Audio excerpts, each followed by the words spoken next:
what I'm going to talk about is three facts. And the first fact is that cholesterol and or saturated fat in the diet do not raise cholesterol levels, nor do they cause heart disease in some other unidentified way. Fact one is unimportant because a raised cholesterol does not cause heart disease. The fact three, statins don't protect against heart disease by lowering cholesterol levels. And fact four, I'd just like to talk a little bit about what I believe does cause heart disease. Now these are from the European Heart Statistics WHO Monica study on trends in heart disease. So the first one is deaths from heart disease in various countries in Europe, and as you can see, Eastern Europe have very high rates of heart disease, and gradually everything diminishes towards, well, France and Spain. And the next slide shows you the energy consumption from fat in the diet, and as you can see, dark red is high rates of heart disease, dark red is high rates of fat consumption. So it's virtually a mirror image, one of the other. I think, well, how can anyone then say fat causes anything? I've also stripped out some of the information looking at saturated fat consumption versus heart disease rates per 100,000 per year. And looking at Eastern Europe, these are four of the countries with the lowest saturated fat consumption: Lithuania, Moldova, Russia, Ukraine. The average fat consumption is about, saturated fat consumption is about 7%.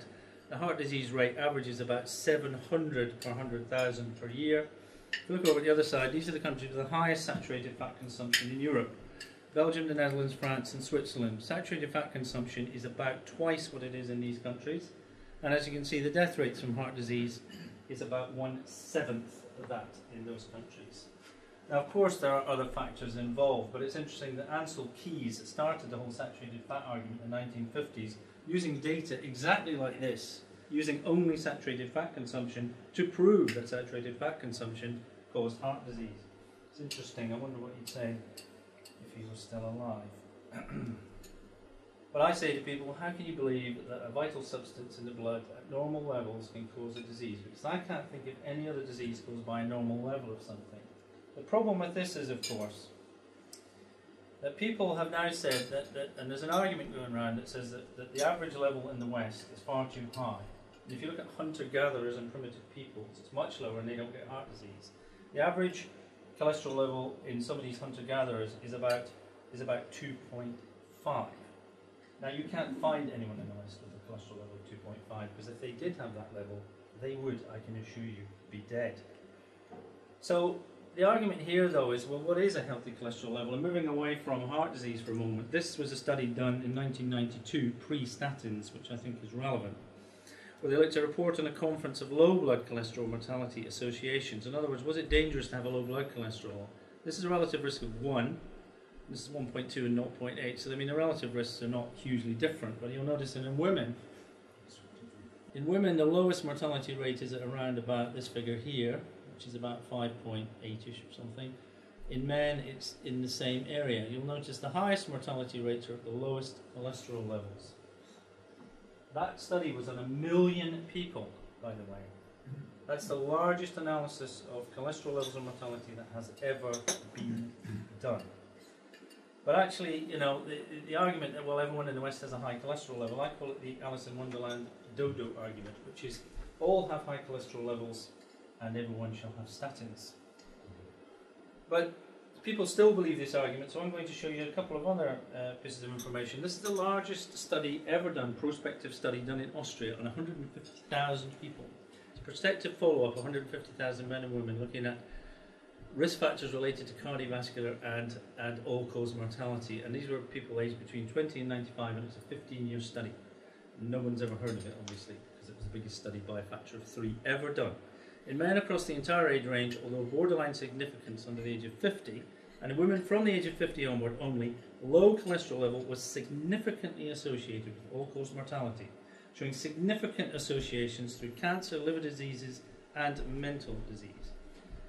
There was a study done in Honolulu, which I think some of you may have heard of, published in The Lancet in 1991, where they looked at cholesterol concentrations over a 30-year period.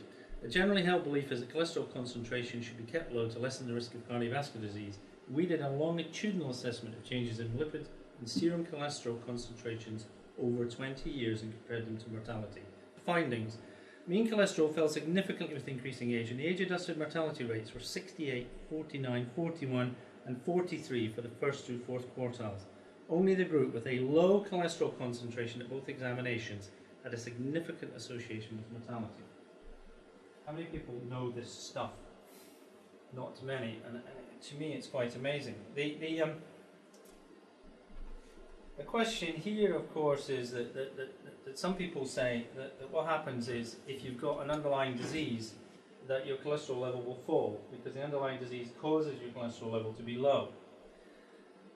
This group looked at that. They were aware of this hypothesis, and what they did was this was their interpretation. They couldn't see the scientific justification for lowering cholesterol levels because of the increase in mortality.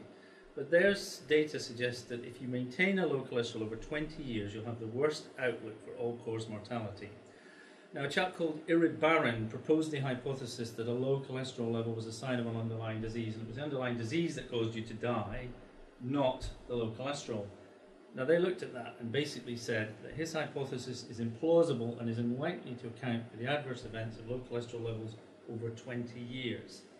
And when you think about it, how can cancer 10 years before it appears lower your cholesterol levels? 10 years before it appears, it's unimaginably tiny if it's there at all. But of course, you've now got two contradictory hypotheses put forward to explain the cholesterol hypothesis. There's one lot of people saying that primitive people have low cholesterol level and no heart disease. So having a low cholesterol level is normal and healthy. Well, as we've seen in the West, the lower your cholesterol level is, the higher your mortality rate is, so that can't be right. You've got another group of people saying that in the West, having a low cholesterol level is a sign of an underlying disease. So a low cholesterol level is unhealthy. Now, you can have one of these hypotheses, perhaps, although this one's contradicted by the evidence, but you can't have both. It can't be both healthy and unhealthy to have a low cholesterol level. Looking at cholesterol levels in different countries, this is again from the Monica study, although I've added in a group here called Australian Aboriginals, who have the highest rate of heart disease currently in the world, that I managed to find anyway.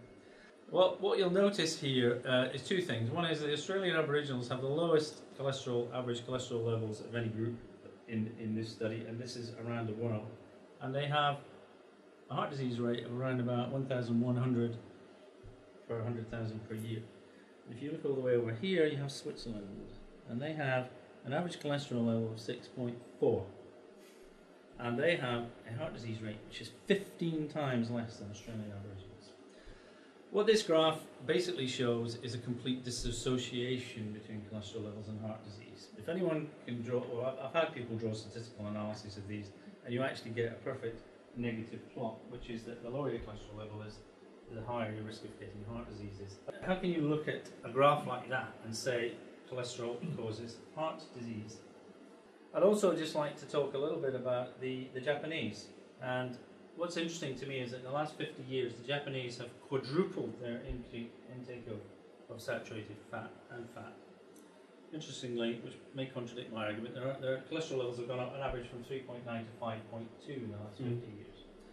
However, the rate of heart disease has fallen 60% during that period of time, and the rate of stroke has fallen 7-fold. It is now 13% of what it was 50 years ago. And I think when you start coming across data like this, I'm a believer in Karl Popper. I don't know if any of you have heard of him, but basically his hypothesis is called the black swan. It doesn't matter. If your hypothesis is that all swans are white, it doesn't matter how many white swans you come across. The first time you see a black swan, your hypothesis is wrong. And I believe that there's flocks of black swans flying around over our heads when it comes to cholesterol and heart disease. Yeah. Well, thank you so much.